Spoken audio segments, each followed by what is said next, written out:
Hurrah, youpi, les mots nous manquent. D'abord, pour prendre un peu de recul, on est quand même très loin du compte. J'allais dire que les Français ne sont pas responsables de la hausse des prix du carburant.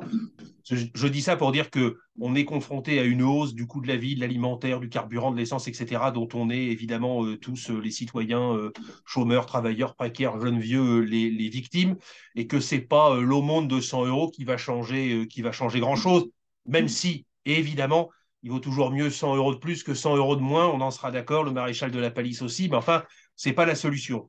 Cela dit, au milieu de cette aumône, de ces quelques miettes que le gouvernement nous octroie, on a découvert ce matin, en lisant le décret d'application, que les chômeurs en étaient exclus. Tout le monde le sait, il n'y a que les gens qui travaillent qui se déplacent. Sans doute que le gouvernement pense encore que les chômeurs passent la journée en survêtement avec une bière à la main à regarder la télé. Je pense qu'on est encore dans ce mode de fonctionnement, ou alors, plus pervers, le gouvernement cherche comme toujours à opposer ceux qui ont du mal à s'en sortir en travaillant avec ceux qui s'en sortent pas en travaillant pas. Je crains d'ailleurs que ce soit ça. C'est évidemment parfaitement scandaleux. Mauvais esprit mis à part, on sait que les demandeurs d'emploi, d'abord, ils doivent aller à Pôle emploi, ils doivent aller en formation. Évidemment, et j'allais dire, j'aurais pu commencer par ça, ils vont chercher leurs enfants à l'école, ils vont faire leurs courses, ils se déplacent.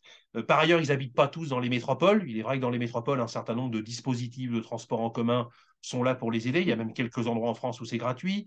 D'ailleurs, en plus, il y a des dispositifs de transport en commun dans les métropoles, métro, bus, tramway, etc.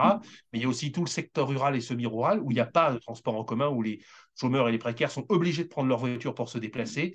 Ils sont exclus de ce dispositif. C'est tout simplement parfaitement dégueulasse. Une fois de plus, on les exclut de la société, on les exclut de la masse des citoyens. C'est vrai que notre président considère qu'il suffit de traverser la rue pour trouver du boulot. C'est vrai que ça, on peut le faire à pied. On n'a donc pas besoin de chèque carburant. Mais tristement, on les met en dehors. Et puis en plus, il va y avoir d'autres types de problèmes qui vont se poser. Et là, on va se permettre de pointer du doigt l'absurdité de ce genre de décision, parce que ils ont exclu les revenus, les allocations chômage, et d'ailleurs les allocataires du RSA aussi. Mais comme c'est sur une base fiscale, ils se basent sur les revenus de 21. Ça veut donc dire qu'un chômeur en 2022 qui a travaillé en 2021, ben, il y aura droit à son chèque, et on est content pour lui. En revanche, celui qui était chômeur en 2021 et qui a eu la chance de retrouver du boulot en 2022, lui, en l'état, il ne l'aura pas. Moi, je trouve qu'à ce niveau d'absurdité et de ridicule, les records sont battus.